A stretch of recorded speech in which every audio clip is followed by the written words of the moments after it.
Hi. There's a few things that I want to discuss. Obviously. I mentioned in my last video that I was going to talk about sensory stuff, but there's more pressing things.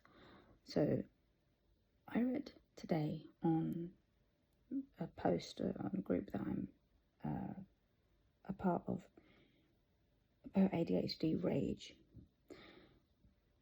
And I thought instinctively, like straight away, oh, I don't have that.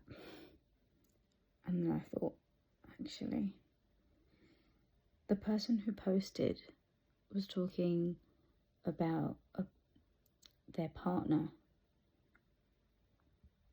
having rage.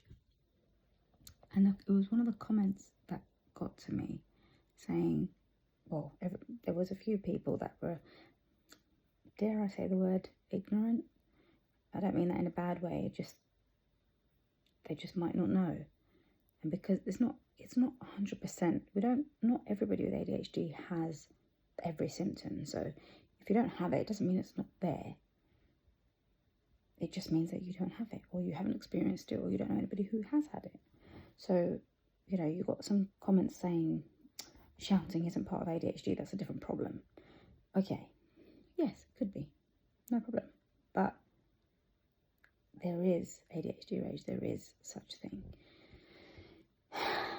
And it got me thinking, someone said at the bottom, it may just be that their needs aren't met, so it's triggering rage, which sounds like, it makes us sound like we're spoilt brats, to put it nicely. I just think, looking back, little things used to trigger me. They still do, but obviously I'm an older person now. I'm not a child anymore, so I can't really get away with having a tantrum.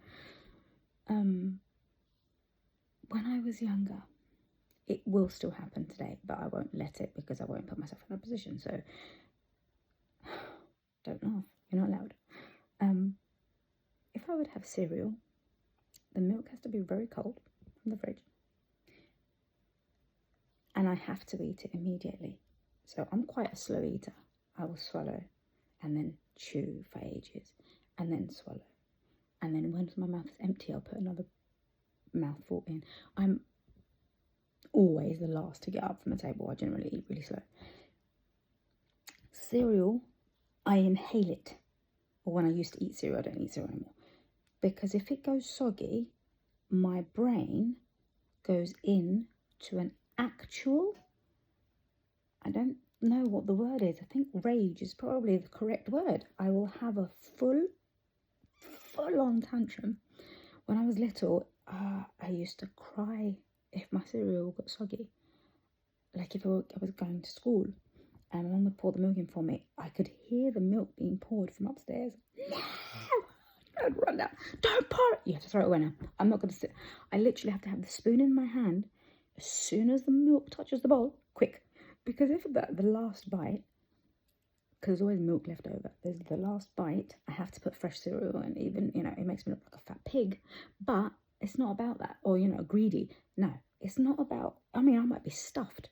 I might not even want to finish it, but that last spoonful will be mushy. And so that my brain doesn't explode, I have to have, even if it's like 3 or 4 bits of cereal, so that it's still crunchy. And other things, like now, I think I get triggered more now with other things. I don't eat cereal anymore, so I've eliminated that. But there's other things that trigger me, like if I put something somewhere and someone uses my stuff, I don't mind. But don't put it somewhere else and say, it's where it's supposed to be. No, I put it there. If it's in your way, tell me. I get triggered when people don't communicate things to me and they just do things, and it's my space. I don't care if it's your space, do what you want.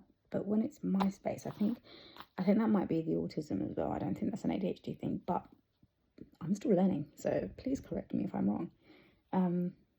I think this was the major thing, because rage is real. And I'm reading back those comments and I'm thinking, is it because your needs aren't being met? on a daily basis that you shout? Is it because generally things trigger you? If your brain it's used to doing certain things a certain way, that could be obsessive compulsive disorder as well. There's elements of everything in it. It's not just one. But the ADHD rage is the result. So if you have that, try and eliminate what it is that sets you off, if you can. I know that I've done it because I didn't know what it was. I just thought that makes me angry, so stay away from that. Just common sense. If it's a person, you can't eliminate them. So yeah, I don't know what to do about that. But generally, it's very difficult. The more I'm learning about this, because apparently, and I learned just, I think, yesterday or the day before yesterday, that having autism and ADHD together is called AUDHD, which I didn't know, because I'm very, very thoroughly reading about this. And I'm so happy that I'm not alone. Thank you for not letting me be alone in this. If you have this, or if you feel like this. I've yesterday, I watched the first episode of The Good Doctor. I've only just, I watched another couple of episodes tonight. It's so weird. Like, yes, he's quite high on the spectrum of autism, but it's so weird how I understand. It's like anybody watching it will think, oh, that's over the top, or, I understand fully. Like the problem he had with the sink, he fixed the sink so it drips just enough so it reminds him of his old apartment. Then, there's no spoilers, by the way, don't worry. Then the super went and fixed it so it wasn't dripping, and he had a meltdown. But I understand. I mean, I'm more communicative, I'm more functioning, I'm high functioning.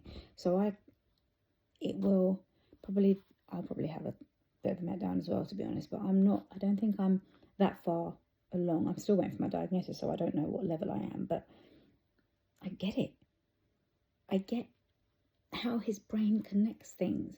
I don't have enough knowledge to connect things like he does. And I know it's a movie, I know it's not that intricate. In real life, it's much different than that, but much different. You don't actually see it on the floor. You don't see the map as you're walking, but maybe you do. Like, I have other things that I do. Like,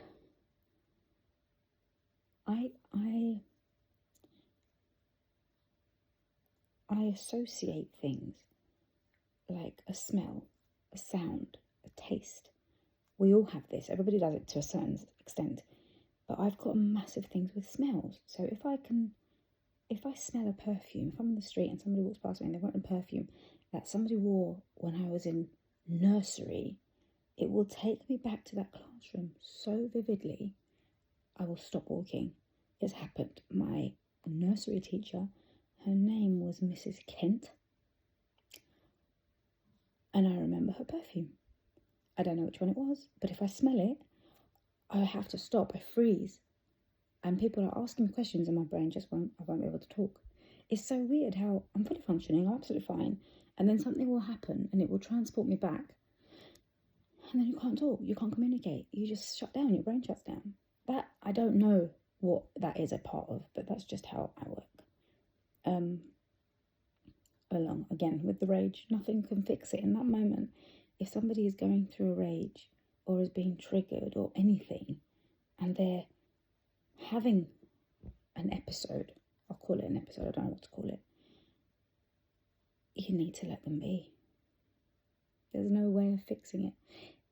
If it's a child, there may be ways, but as an adult, I don't think, if I'm having a moment, I just need to take a breath and step back. I can't think of anything that will make me feel better in that moment.